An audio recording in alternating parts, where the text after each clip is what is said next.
నమస్కారం, welcome to NSN news. నేను మీ బాలు సిరినేని.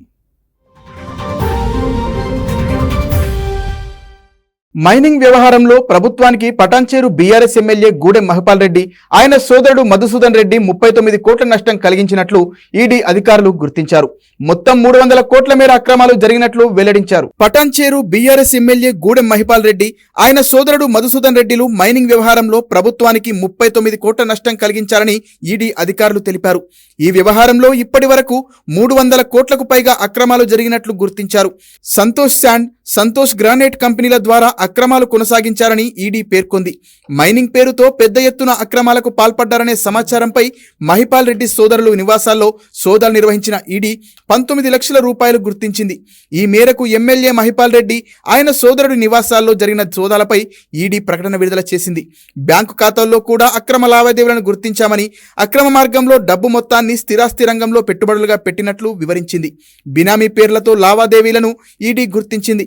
మరికొన్ని బ్యాంకు లాకర్లను తెరవాల్సి ఉందని, మహిపాల్ రెడ్డి సోదరులకు పలువురు బినామీలుగా ఉన్నట్టు బయటపడిందని ఈడీ అధికారులు పేర్కొన్నారు.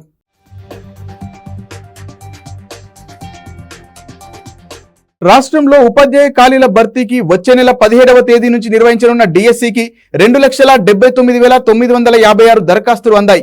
మొత్తం 11,062 పోస్టుల భర్తీకి విద్యాశాఖ జారీ చేసిన నోటిఫికేషన్ కు డిఈడి, బిఈడి పూర్తి చేసి టెట్ ఉత్తీర్ణులైన వారితో పాటు ఎస్జిటి, ఎస్ఏ 2 పోస్టులకు దరఖాస్తు చేశారు. బిఈడి పూర్తి చేసి టెట్ పాస్ అయిన వారు ఎస్ఏలోనే 2 సబ్జెక్టులకు దరఖాస్తు చేసుకున్నారు. ఆ ప్రకారం డిఎస్సికి పోటీపడే అభ్యర్థుల సంఖ్య 2 లక్షల వరకే ఉంటుందని విద్యాశాఖ అంచనా వేస్తోంది.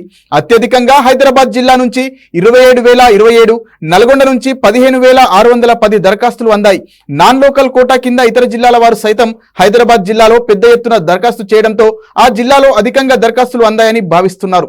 అతి తక్కువగా మేడ్చల్ జిల్లా నుంచి 2,265, ఆ తర్వాత జయశంకర్ భూపాలపల్లి జిల్లా నుంచి 2,828 దరఖాస్తులు అందాయని పాఠశాల విద్యాశాఖ కమిషనర్ శ్రీ దేవసేన తెలిపారు.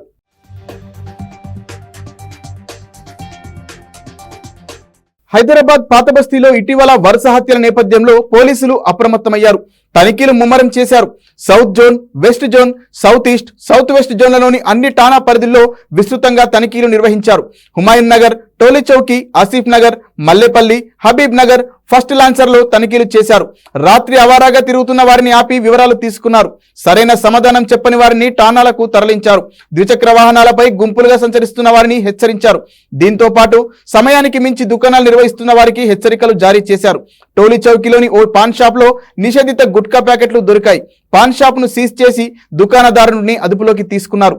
ప్రత్యేక డ్రైవ్లు ఇంకా కొనసాగుతుంటాయని అదనపు డీసీపీ తెలిపారు.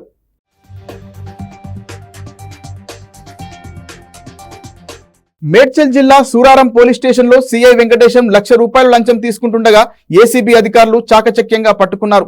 సాయిరామ్ అనే వ్యక్తిపైన ఓ ప్రభుత్వ భూమి వివాదంలో కేసులు నమోదయ్యాయి. తనపై రౌడీ షీట్ తెరిచే అవకాశం ఉందని సిఐ వెంకటేశం 5 లక్షలు డిమాండ్ చేసినట్లు బాధితుడు తెలిపారు. ఇదివరకే 2 లక్షలు ఇవ్వగా మరిన్ని డబ్బులు ఇవ్వాలని సిఐ ఒత్తిడి తెచ్చాడని బాధితుడు వాపోయాడు. సిఐ వేధింపులు తట్టుకోలేక చివరికి సాయిరామ్ ఏసీబీ అధికారులను సంప్రదించాడు. బాధితుడి ఫిర్యాదుతో సిఐ లంచం తీసుకుంటుండగా అధికారులు దాడి చేసి పట్టుకున్నారు. సిఐ వెంకటేశం ఇంటితో పాటు బంధువుల ఇళ్లలో సోదాలు నిర్వహించినట్లు తెలిపారు. సిఐపై కేసు నమోదు చేసి దర్యాప్తు చేస్తున్నామని, పూర్తి వివరాలు త్వరలో వెల్లడిస్తామని ఏసీబీ డీఎస్పీ ఆనంద్ కుమార్ తెలిపారు.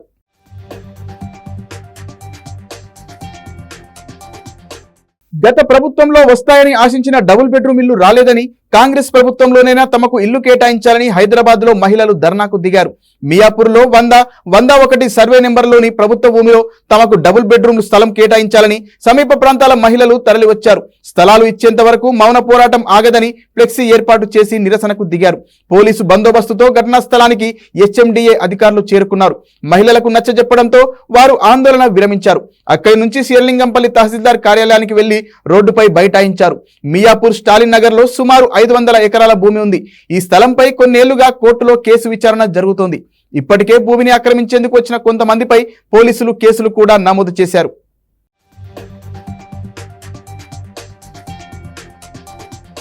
లోక్సభ ప్రొటెం స్పీకర్ ఎంపికలో పార్లమెంటు సంప్రదాయాలను బీజేపీ నేతృత్వంలోని కేంద్ర ప్రభుత్వం విస్మరించిందని కాంగ్రెస్ ఆరోపించింది.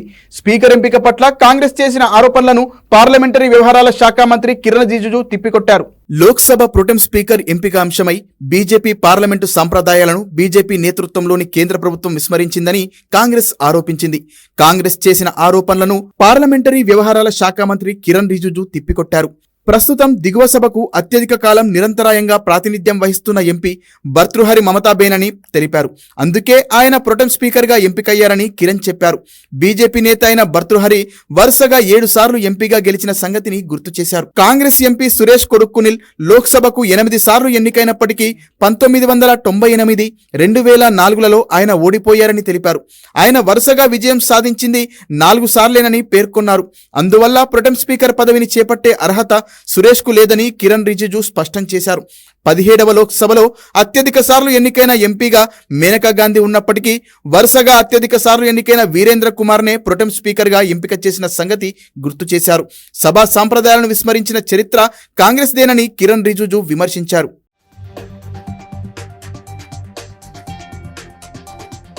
దేశంలో పేపర్ లీకేజీ వివాదం ముదురుతున్న నేపథ్యంలో పరీక్షల్లో జరిగే అక్రమాలను అరికెట్టేందుకు కేంద్రం కఠిన చట్టాన్ని అమల్లోకి తీసుకొచ్చింది. Public examinations prevention of unfair means bill 2024 చట్టాన్ని అమల్లోకి తెచ్చింది. దేశంలో వరుసగా జరుగుతున్న పేపర్ లీకేజీ ఘటనలను అరికట్టేందుకు కేంద్రం నూతన చట్టాన్ని అమలు చేసింది. కేంద్రం తీసుకువచ్చిన public examinations prevention of unfair means bill 2024 చట్టం నిన్నటి నుంచి అమల్లోకి వస్తున్నట్లు గెజిట్ నోటిఫికేషన్ విడుదల చేసింది. ఈ చట్టం ప్రకారం ఎవరైనా చట్టవిరుద్ధంగా పరీక్ష పేపర్లను అందుకున్నా, ప్రశ్నలు జవాబులను లీక్ చేసినా, పరీక్ష రాసేవారికి అనుచితంగా సాయం చేసినా కూడా నేరంగా భావించనున్నారు. కంప్యూటర్ నెట్వర్క్ను ట్యాంపరింగ్ చేసిన, నకిలీ పరీక్షలు నిర్వహించిన, నకిలీ ప్రవేశ పరీక్ష కార్డులు జారీ చేసిన నేరంగా పరిగణిస్తారు. కారకులకు 5 నుంచి 10 ఏళ్ల వరకు జైలు శిక్ష, ₹1,00,00,000 వరకు జరిమానా విధించడానికి వీలుంది. ఇందులో భాగస్వాములు వ్యవస్థీకృత నేరానికి పాల్పడినట్టు రుజువైతే వారి ఆస్తులు జప్తు చేస్తారు. పరీక్ష నిర్వహణకు అయిన ఖర్చును వసూలు చేస్తారు. ఇక నుంచి పేపర్ లీకేజీ కేసులను ఈ చట్టం కింద నమోదు చేస్తారు. ఈ ఏడాది ఫిబ్రవరిలో చట్టం చేసిన ఎన్నికల కారణంగా అమలు తేదీని ప్రకటించలేదు. తాజా పరిణామాల నేపథ్యంలో ఈ చట్టాన్ని అమల్లోకి తెస్తూ కేంద్ర సిబ్బంది వ్యవహారాల శాఖ నోటిఫికేషన్ జారీ చేసింది.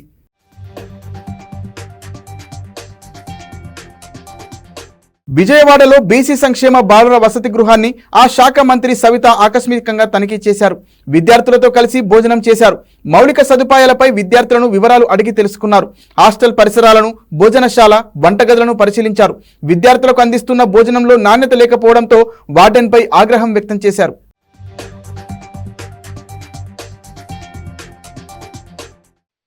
హాస్టల్స్ చూసాం. హాస్టల్ పరిస్థితి ఏం బాగాలేదు.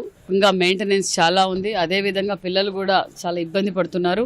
ఇక్కడ ఫుడ్ కూడా క్వాలిటీగా లేదు. అంతేకాకుండా మరి టాయిలెట్స్, వాష్రూమ్స్ కూడా చాలా అధ్వానంగా ఉన్నాయి. అవన్నీ వార్డెన్కి కూడా చెప్పాం. ఖచ్చితంగా ఎక్కడైతే BC welfare schools, residential schools ఉన్నాయో అన్నీ కూడా మరమ్మతులు చేస్తాం. పిల్లలందరికీ అన్ని సదుపాయాలను కూడా అందజేస్తామని కూడా తెలియజేస్తున్నాం. తాడేపల్లిలోని వైఎస్ఆర్సీపీ కార్యాలయం కూల్చివేత ఘటనపై మాజీ సీఎం వైఎస్ జగన్మోహన్ రెడ్డి స్పందించారు. ఆంధ్రప్రదేశ్లో రాజకీయ కక్ష సాధింపు చర్యలకు దిగిన చంద్రబాబు తమ దమనకాండను మరో స్థాయికి తీసుకెళ్లారని ఎక్స్ వేదికగా జగన్ ఆరోపించారు. టీడీపీ ప్రభుత్వం చేపడుతున్న కక్ష సాధింపు చర్యలకు తలొగ్గేది లేదని స్పష్టం చేశారు. వైసీపీ కార్యకలాపాలను నిర్వహించుకునేందుకు ఏపీలోని గత వైసీపీ ప్రభుత్వం తాడేపల్లిలో పార్టీ కార్యాలయాన్ని నిర్మించుకుంది.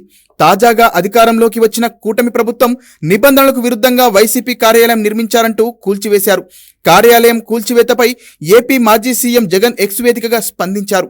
చంద్రబాబు నాయుడు ఒక నియంతలా తాడేపల్లిలో దాదాపు పూర్తి కావచ్చిన కేంద్ర కార్యాలయాన్ని బుల్డోజర్లతో కూల్చివేయించారన్నారు. హైకోర్టు ఆదేశాలను బేఖాతరు చేశారన్న ఆయన రాష్ట్రంలో చట్టం, న్యాయం పూర్తిగా కనుమరుగైపోయాయని ఆరోపించారు. ఎన్నికల తర్వాత చోటు చేసుకుంటున్న హింసాత్మక ఘటనలతో రక్తాన్ని పారిస్తున్న చంద్రబాబు ఈ ఘటన ద్వారా 5 ఏళ్ల పాటు పాలన ఏ విధంగా ఉండబోతుందనే హింసాత్మక సందేశాన్ని ఇవ్వకనే ఇచ్చారంటూ చంద్రబాబు పాలనపై ఎద్దేవా చేశారు. బెదిరింపులకు, కక్ష సాధింపు చర్యలకు వైఎస్ఆర్సీపీ తలొగ్గదని, వెన్నుచూపేది అంతకన్నా లేదు అని అన్నారు. ప్రజల తరపున, ప్రజల కోసం, ప్రజలకు తోడుగా గట్టి పోరాటాలు చేస్తామని, దేశంలోని ప్రజాస్వామ్యవాదులంతా చంద్రబాబు దుశ్చర్యలను ఖండించాలని కోరుతున్నానని ఎక్స్ వేదికగా ట్వీట్ చేశారు.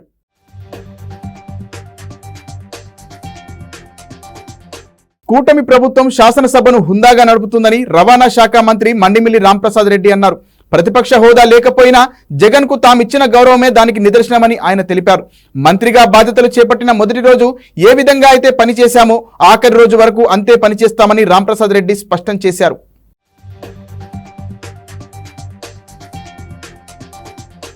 జగన్మోహన్ రెడ్డి అనే వ్యక్తికి 11 సీట్లు వస్తే ప్రతిపక్ష హోదా కూడా లేకుంటే ఆయన వెహికల్ డైరెక్ట్గా ఇక్కడికి రావడం జరిగింది.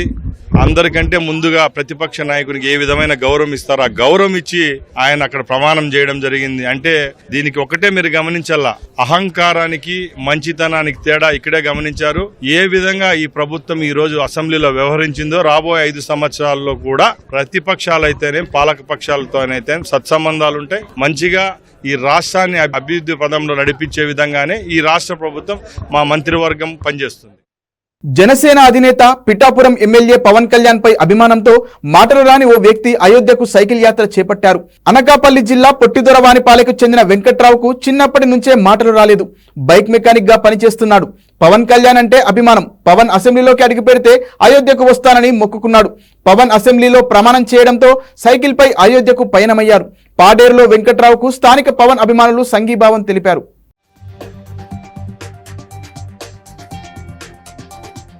అన్న క్యాంటీన్ల నిర్వహణ కోసం గుంటూరుకు చెందిన సుష్మా అనే మహిళ ₹1,00,000 విరాళం అందించింది. అమరావతి సచివాలయంలో సీఎం చంద్రబాబును కలిసి ఈ మేరకు చెక్కును అందజేశారు. అమెరికాలోని ఓ ప్రైవేట్ సంస్థలో ఉద్యోగం చేస్తున్న సుష్మా వైసీపీ ప్రభుత్వం అన్న క్యాంటీన్లు మూసివేయడంపై విచారం వ్యక్తం చేశారు. ఇప్పుడు మళ్లీ పునరుద్ధరిస్తున్న ప్రభుత్వానికి తమ వంతు సాయంగా అందించాలనుకుంటున్నట్లు సుష్మా కుటుంబ సభ్యులు తెలిపారు.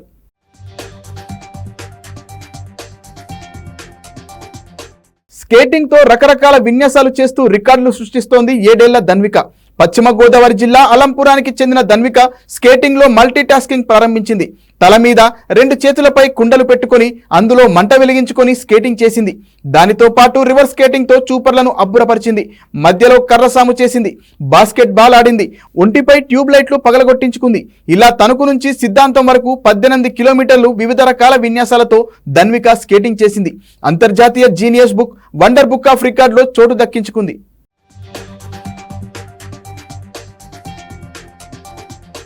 కోడికత్తి కేసులో ప్రధాన నిందితుడిగా ఉన్న జనుపల్లి శ్రీనివాసరావు విశాఖ ఎన్ఐఏ కోర్టు ముందు హాజరయ్యారు. కేసును ఎన్ఐఏ కోర్టు నుంచి రాష్ట్ర ప్రభుత్వ కోర్టులకు బదిలీ చేయాలని కోరగా తదుపరి విచారణను న్యాయస్థానం జూలై 4కు వాయిదా వేసింది. జగన్మోహన్ రెడ్డి ఇప్పటికీ కోర్టుకు హాజరు కాకపోవడంపై శ్రీనివాస్ తరపు న్యాయవాది సలీం అసంతృప్తి వ్యక్తం చేశారు. జగన్ ఇప్పుడు సాధారణ శాసనసభ్యుడిగానే ఉన్నందున ఖచ్చితంగా కోర్టుకు హాజరు కావాలని కోరారు.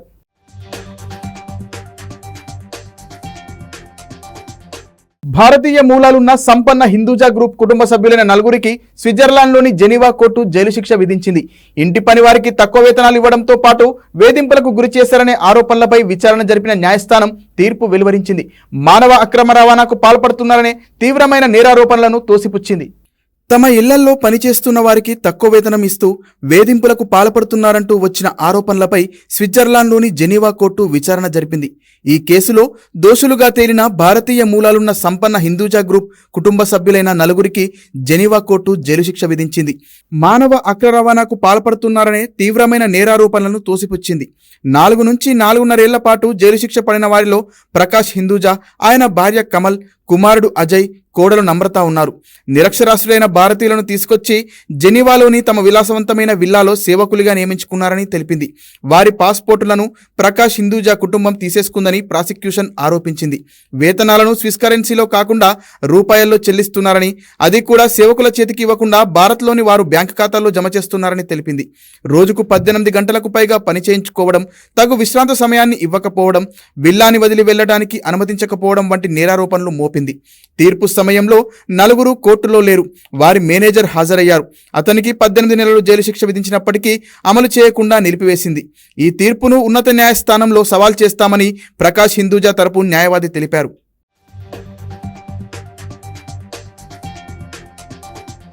నీట్ పేపర్ లీకేజీ అంశాన్ని పార్లమెంటులో గట్టిగా ప్రస్తావిస్తామని కాంగ్రెస్ పార్టీ తెలిపింది.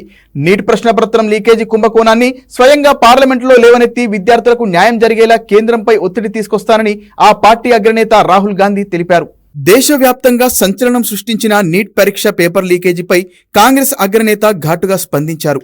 పేపర్ లీకేజీ అంశాన్ని పార్లమెంటులో గట్టిగా ప్రస్తావిస్తామన్నారు.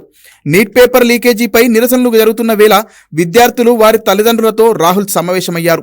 ఇందుకు సంబంధించిన వీడియోను సామాజిక మాధ్యమాల ద్వారా పంచుకున్నారు. ప్రధాని మోదీ, ఎన్డీఏ మంత్రుల అసమర్థత వల్లే దేశంలో లక్షల మంది విద్యార్థుల భవిష్యత్తు అగమ్య గోచరంగా మారిందని రాహుల్ ఆరోపించారు.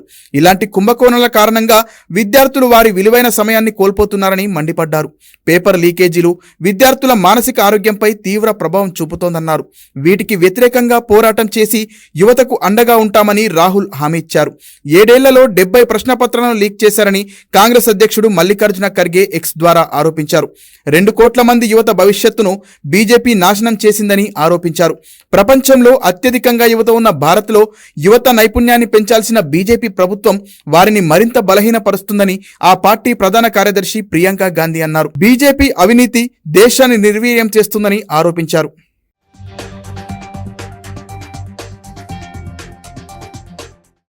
మరిన్ని వార్తలతో మళ్ళీ కలుద్దాం. నమస్కారం.